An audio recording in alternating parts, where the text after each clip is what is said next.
Take us back before well, first of all, let's go over what you sell now. So you have like a recruiting agency and you do a few other things as well, right? Yeah, so my full-time role now is recruiting and kind of playing matchmaker, helping sales reps find awesome jobs. And other than that, I do a lot of virtual events. So that has been really cool. Got to really use my NEPQ skills in that arena, selling via Zoom to like 40,000 people at these events. So that's been a fun ride. But yeah, I think for me, like I started with NEPQ last May, right in the middle of the pandemic. So I had been selling digital marketing and, I was very much like using my script, and I'm a big fan of scripts, but like this was like very, old school language and high pressure and like framing it. And it just didn't feel good, Yeah. Okay, so take us back before the COVID lockdowns. When did you first get into sales, and what were you first selling? I think even before digital marketing, you were selling. Yeah. So I started 7 years ago in fundraising. So similar to sales, basically, you're selling feeling good, right? Yeah. So the mission, the vision, and getting to be a part of it. So did that for 5 years and trained some fundraising teams, and then from there, that's when I got into this, crazy online world. So you got into the online world, you had these traditional scripts. How did your prospects used to react to you before you really started going through the training, learning NEPQ as a client of ours? Like what type of reaction did most prospects give to you? That's a good question. I think like the main difference is I was just another salesperson. Like I got a lot of like resistance to opening up. I got a lot of like alphas that would push back. And just, you could tell people were just much more closed off. I think it was a lot of my tonality was more aggressive, and just the language was very pushy. Yeah. And one thing that we have to realize, I'll just give everybody a tip real quick before we jump into this really and break down Kelsey's sales process, is within the first 10 seconds, 7 to 10 seconds, really, of any sales interaction you're in, whether that's a phone call, whether that's on Zoom, whether that's in person in a meeting, whether that's going door to door or B2B, it doesn't really matter the industry or profession you're in. Within the first 10 seconds, your prospects, they can't help it. This is just how our human brains work. Subconsciously are picking up verbal and nonverbal cues from you based on your tonality and what you are saying, and more importantly, asking, that triggers their brain to react in one of two ways. Now, if you don't know what to do, if you don't know the right questions to ask with the right tonality, that actually triggers what we call in the behavioral science world fight or flight syndrome. Okay. Meaning they try to get rid of you very quickly. It's just like if you walk into a retail store and let's say, Kelsey, you're looking to buy a pair of jeans. You're like, man, I need a pair of jeans for tonight. I got a great date with my husband. I need some jeans. And the jeans salesperson comes over and says, how can I help you? You instantly just say, oh, I'm just looking, right? Because it's a knee-jerk question and you give a knee-jerk reaction. That's subconsciously, our brains are just wired that way. Okay. That's fight or flight. Now, if you know what you're doing, if you know the right questions to ask, if you know the right tonality, it triggers their brain on the opposite side to want to engage with you, to actually want to open up to you. And it makes them so curious that they feel that if they don't engage with you, that they're missing out on potentially something that is very, very important to them. Okay. Now you got out of the digital marketing, what caused you to even get into the NEPQ 2.0 training process 2 years or a year ago? Well, I didn't have room to fail. So like I said, it was mid-COVID. My husband was furloughed and I had gone back to a salaried business coaching role because I was like, maybe a little bit more stability. Went to that, decided that wasn't for me. I needed that commission life. And so like, it is literally the first week of lockdown and I'm like quitting my job to go 100% commission. At first when I heard about NEPQ, I was like, oh my gosh, should I invest in this? Should I spend this money when it's like, I have no idea what's going to happen. My husband's furloughed, like our Airbnb income was shut down. Like it was very stressful, but I was also like, well, I can't afford to not make this work. Right. So like I need the right skills or I'm not going to have money anyway. So you either learn the right skills and you make money, or you don't have the right skills and you don't make any money, right? Which is more risky, right? Exactly. It's a question that we train salespeople selling anything to do, but it's even something that we do in Messenger or we do on calls is really like, which is more risky? Like doing exactly what you're doing right now, staying in the status quo and nothing ever changes for you. Your income stays the same, your sales stay the same. Or is it more risky to go out and get the funding, learn the right skills, and then you start selling way more and make more money? Like, which is more risky? Yeah. I mean, I can't even tell you like how many opportunities this has opened up for me. So I started that May after going through the program, and immediately after, going into 100% commission sales again, within 6 weeks, I had become the top person at that team. Tell us about those. So you start at the bottom of this new company. It's right during COVID. Nobody knows really what's going on. Everybody think the lockdown's going to last a week or a month. Like nobody really knows what's going on the first 2 or 3 months. Let's just be real. I didn't know what was going on. We were like spraying down our groceries that got delivered us because we thought COVID was all over grocery bags. Now we know that wasn't really true, right? It doesn't spread on surfaces, but nobody knew that at that time. Everybody was freaked out, right? So you made the decision to invest and you get in there, you start learning these right skills, and then all of a sudden you're boom, right at the top. What do you think, what was the main thing that you learned in EPQ that took you from the very bottom of this new job all the way to the top within the first month and a half? So the script that I was given was like probably one of the most hardest selling scripts I've ever read. Yeah. And I was like, this is not going to be good. So, that's what all my other coworkers were using, the other sales reps. And I think especially in an environment like COVID where there's so much fear, if you come in and like are just like hard closing people, like all of their walls are up, they've got all the defenses. Yeah. So I think a lot of it was a big change with my tonality. That's still probably the biggest piece that I continue to have to work on. But tell everybody why tonality is so important. It's not just the questions we train you in the NEPQ virtual training courses and the group coachings, that we do for all of our clients, but it's also the tonality on how we train you how to ask the right question, but how you're asking it, how you're delivering it, and really like verbal pausing and those things. So why does that make such a difference? It lowers those defenses. I mean, if I ask you something with a more assertive or assumptive language, immediately the sales resistance raises and the walls go up. And you can hear it, you can see it if you're on Zoom. And so those verbal pauses and just really like embodying I'm here to help. If I get the sale, cool. But like, I'm here to find out if there is a problem. The problem finder mentality that you always talk about. Yeah. So that's your attitude. You're not there to like crush it over their head just to make a bunch of commissions. Although really internally, you keep that internally to yourself. Obviously, you're there to make sales because you know that if the prospect doesn't purchase what you're offering, that their problems are not going to get solved, right? They're going to stay in the status quo and nothing's ever going to change for them. Whereas your solution that you offer is going to change them, right? For the better. So we have to keep that inside of us though, internally. And instead, like Kelsey's talking about, we now look at ourselves as more problem finders and problem solvers rather than product pushers, right? Tell us one of your, what would you say are your top 3 questions that you've learned in the NEPQ, training courses? And let's just start with number 1. Like, what's your number 1 question you like to use that really gets you where you want to go in that process? So I really like to ask them, so what do you like about that? Okay, what do you not like?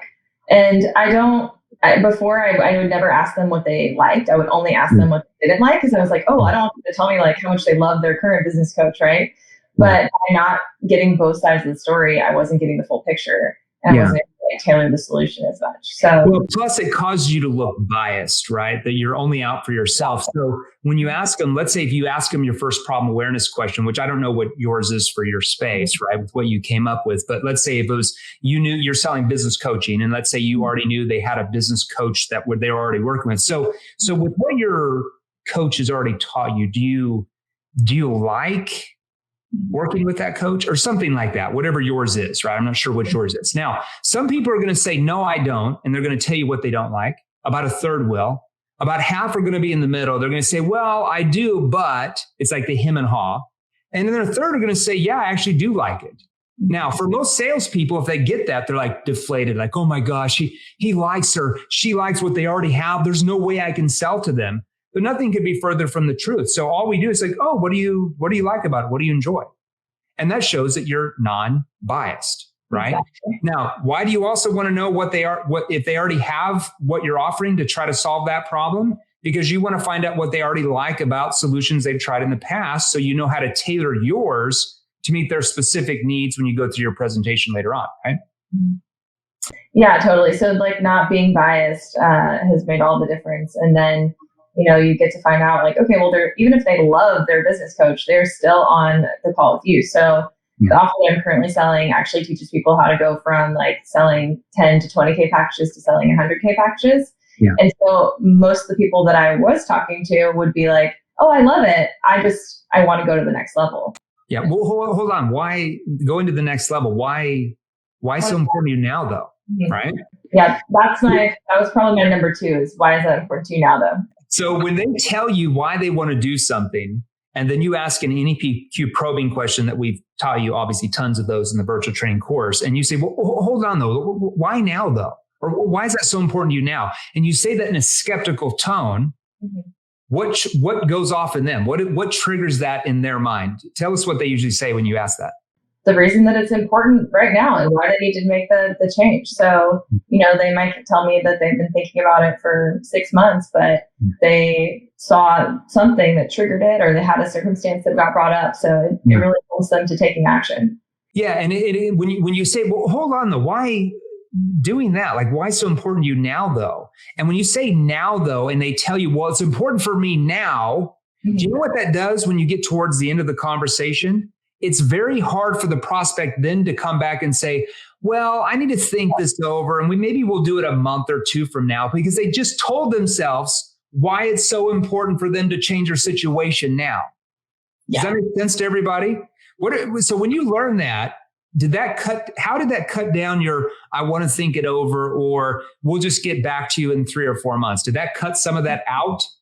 Oh yeah, for sure. I mean, I think with that particular offer, it was really, I didn't really get any of the, I need to do it later. It was just more of a, okay, is it even possible for me to go from 20K to 100K? Because there's a bit of a mindset piece there.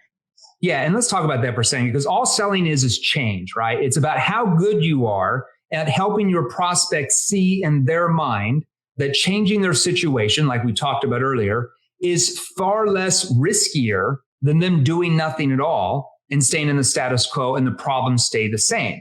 So with what you were selling, if you were teaching people in business coaching how to sell products and services for for $100,000, but they're only thinking they can sell 10 or 20 grand packages, that's a mental mind block that we have to help them overcome for them to buy at the end.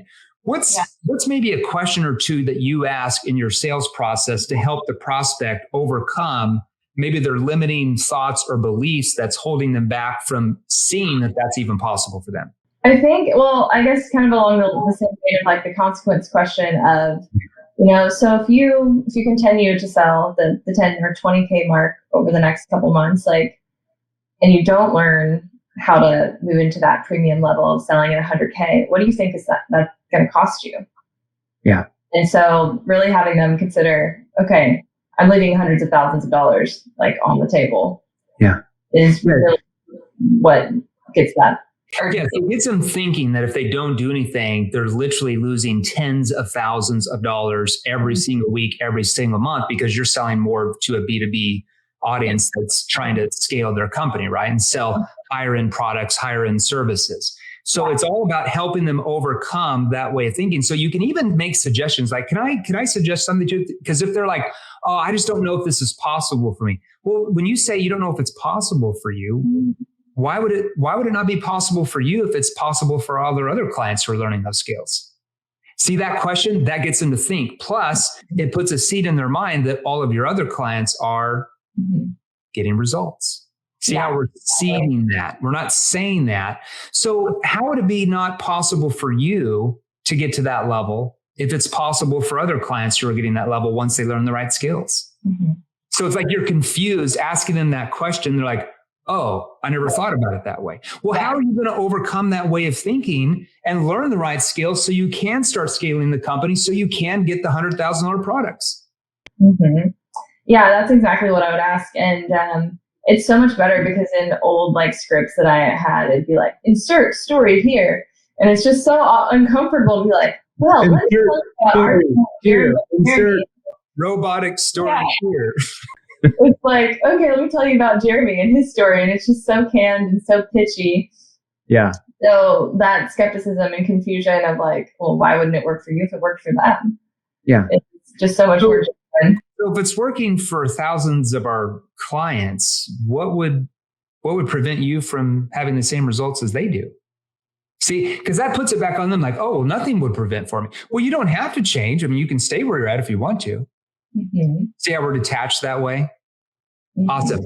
Okay, so give me your third top question that you like to use in the process. Are you willing to settle for that? Where do you ask that? I think you asked that in the consequence. I kind of jumped ahead of that, but yeah, consequence, asking basically like, whose choice is it to make a change?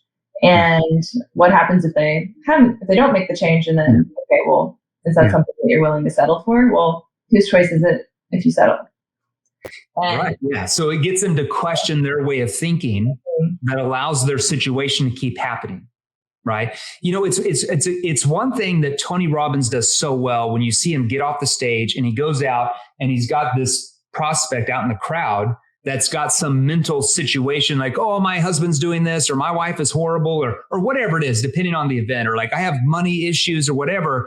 And 15 minutes later, he's asking them questions that allow them to see that it's their choice if they're settling or not, or keeping the situation to keep going on. It's nobody else's. And so by the end of it, they've persuaded themselves that he's empowered them to persuade themselves that they have the keys to change everything they said is not working. Yeah. That's why he gets paid so much money.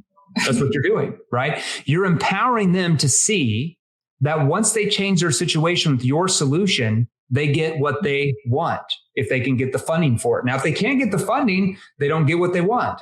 So you tie in the funding for them getting what they want, which is results they want. We call that their objective state.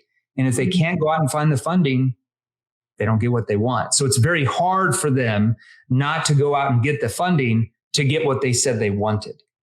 Mm-hmm. Yeah. And I think that's the difference too, is like the prospects you're asking earlier, like how people reacted.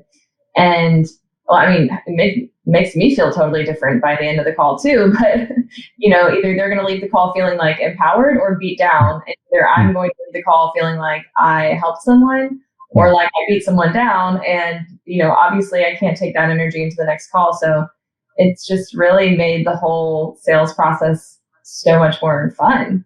How has NEPQ empowered you to, because, you hear a lot of salespeople that are in any industry, I don't care what it is, that use hardcore or even consultative techniques that are just logistical questions. They're not going to pull out much emotion, but it seems like they always get burned out and they always want to get out of sales. Like I want to be a manager or I want to get into a salaried position. They're always burned out. But when you learn NEPQ, what happens? Like, how do you feel at the end of the day? How do you feel after each call? Yeah, absolutely. I mean, that's why I was selling digital marketing and, I felt like no one actually wanted to be on the phone with me. And so that's why I did go back to a salary coaching role. And then, I was like, man, I got to get back to commission. And it's been so much better to, have the real conversations where you're actually getting to, it's genuine, right? Like we're trying to genuinely connect and genuinely find the problem and genuinely help them solve it. So what we're doing is we're humanizing the sales process. Now, Kelsey's not suggesting that she just gets on like, how's your day? How you doing? And then all of a sudden they want to buy. It's a skilled step-by-step conversation from connecting questions that takes the focus off her, puts it on them, to situation questions that helps her and the prospect find out what their current situation really is. Because most of your prospects don't even think about it. Okay. Only your questions can pull that out of them where they start to think about it more deeply. Even if they booked on your calendar, they haven't really thought about it. Most prospects don't think about it, even if they book with you. I'm just realistically, right? Then she's moving into problem awareness questions, which we teach in our virtual training course to help them find out what their real problems are. Because as you know, most of your prospects don't even realize they have a problem, or maybe they think they have a problem, but they don't know how bad the problem really is, right? Exactly. Or the consequences of what will happen if they don't do anything about solving it. Or maybe through your questioning techniques that you've learned through NEPQ, you're able to help them find 2 problems or 3 problems, or maybe even 5 problems. And now that makes you so much more valuable in their mind because no other salesperson's ever got them to think that way, right? And then solution awareness questions that help them focus on where they want to be. Like once these problems that you've helped them discover in the last 10 minutes are solved, what's their objective state or their future going to be like? Then you jerk it away from them with your consequence question that gets them like, no, I'm going to do something, right? And then you're going right into transition into your presentation, feeding back how individual parts of your program or product that you sell are going to solve their problems they said they had. And then simple asking commitment questions. Now, if you're more of an offer that you're in, it's probably more of a 1 or 2 call close. If you're in a more B2B offer, let's say complex selling environment, like medical device sales or, cybersecurity or SaaS or whatever, where you're selling products for 3, 4, 500 grand or $1 million plus, it's asking smaller commitment questions that lead to the bigger decision ultimately to purchase what you're offering. Depends on your space that you're in. What's one of the biggest objections you get? That one's a tough one because it's like, again, I don't get as many, I'm not saying I never get objections. I do. Sure. But when the client is the right fit, like we really don't get many objections because we've already, like this style of questioning, it pre-handles all of the objections. Is it easier to sell by not getting many objections than if you get a ton of objections? Yes, definitely. For sure. Yeah. But I'd say the main one is probably funding. Yeah. So, they really want to do it. It's just a matter of figuring out how to pay for it. Okay. And from there, it's like very collaborative of, okay, well, let's figure out how we can brainstorm. Yeah. So you've learned through NEPQ that selling is collaborative, not adversarial. It's not you against the prospect trying to win them over to make money, right? Who cares about you? It's collaborative. It's you helping them find problems they didn't think they had and help them solve it, right? You're working together with the prospect. So typically what you do when they say, I really want to do it, but I just don't have the money. What does Kelsey do? I'm going to put you in the hot seat. We can brainstorm together and like, hey, would it be appropriate for us to brainstorm some solutions if this is something that you really want to do? Yeah. So would it be appropriate language is always, that's another phrase I use all the time now. Is like, would you like me to go over some different options that our other clients use that didn't have the funding and kind of the ways they funded it so they could, and then you repeat back what they said they wanted? That's one way to do it. I really like that. One way that's really good as well, which we teach you in the virtual training course under the objection section. I think that's chapter, 9 or 10 or something of the virtual video training course. Plus in the NEPQ Black Book of Questions, there's some content on objection handling as well. Plus the new content. I don't even think you're in the new content in 3.0, but the 3.0 version, we have like hours of objection handling that we've added in there, which is pretty sweet. Log in and check that out. Yeah, that's in the 3.0 version. You're going to have to get in there one of these days. Now, the best way to resolve that concern is you simply say, that's not a problem. Tell me, if you did have the funding, is this something that would work for you? Because they're always going to say yes at that point, right? You've taken them through the process. They have massive trust for you. They're like, yeah, I just don't have the money. I can appreciate that. I guess, how do you think you can resolve that where you can find the funding? And then for what you sell, it's more industry specific. For different industries, it'd be worded differently. So how do you think you can resolve that where you can find the funding to put into your business so you can learn how to scale to get up to, and you repeat back what they said they wanted, right? So once again, you're tying in how are they going to get the funding with what they said they wanted. So now they're not thinking cost-based thinking. They're thinking results-based thinking. And that makes the cost seem pretty low, right? If your offer, whatever you sell is, let's say 30 grand, or I'm just throwing the numbers out, but it's going to make them an extra $2 million in revenue as a business owner, because that's what you sell, business coaching, then that's a pretty no-brainer, right? Because you're getting to think results-based thinking over cost or price-based thinking. Now, they usually a lot of times they're like, well, I guess I could do it here. I could get a funding loan, or I could borrow from my 401k, or, refinance my house, or whatever avenues they had, or credit cards. then you can, if they still come back and say, well, I don't know if I have any. Well, how do you think you can resolve that though, where you can find the funding so that you can, and you repeat back the second thing they said they wanted. So once again, we're still focused on results-based thinking. Okay. If they still can't come up with anything, which is very rare at that point, maybe 20%, then you say, well, can I make a suggestion to you? Yeah, go ahead. What I can do if it helps you, notice my language in here. What I can do if it helps you, or what I can do if it's appropriate, you like that word, same thing. What I can do if it's appropriate is I can go through some different avenues that other clients use that don't have the funding so that they can, get into the training so they can XYZ. Would that help you? Sure, go ahead. Well, typically what our members do, and you go through the list, and at the end of that list, let's say you give them 4 or 5 different options, from credit cards to 401ks to home equity to retitling their car to, whatever, funding loan. And then at the end you say, what of those avenues do you have? Yeah. Okay. Yeah. What are your thoughts on that? Yeah, I actually had someone recently who was going to sell their car.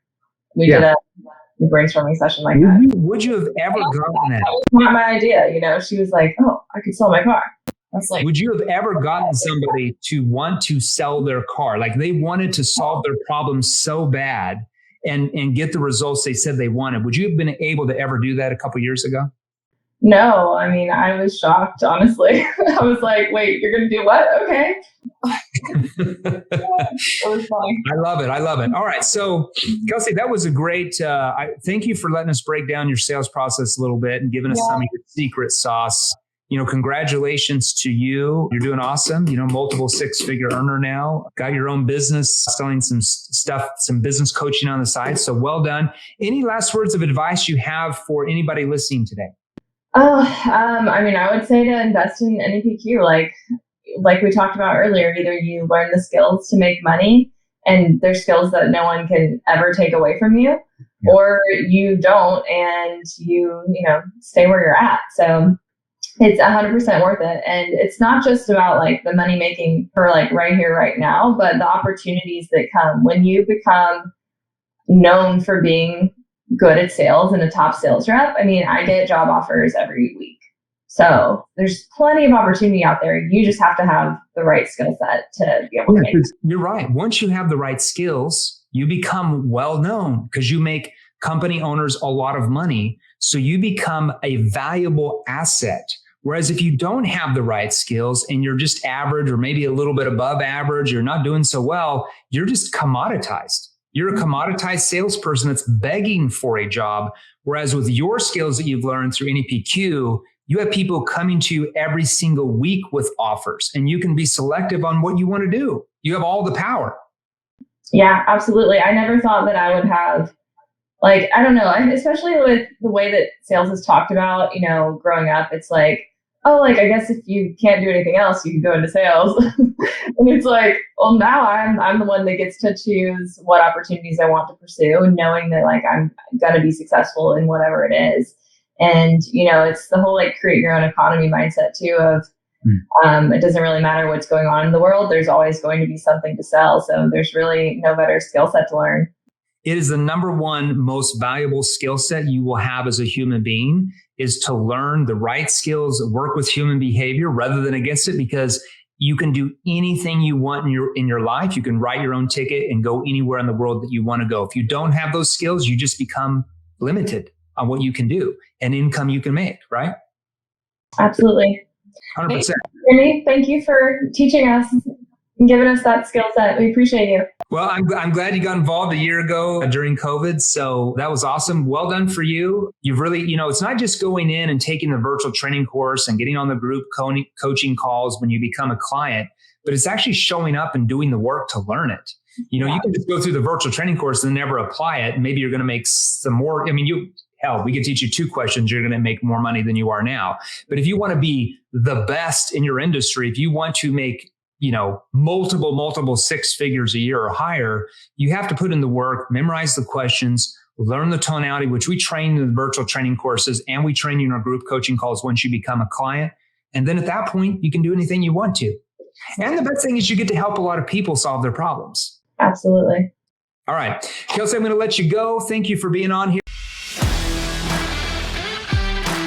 Hey guys, if you enjoyed these, here's another you can watch right over here, Join our free Sales Revolution group. Click the link below, join us, and we're gonna help you. Thanks for watching. We'll see you real soon.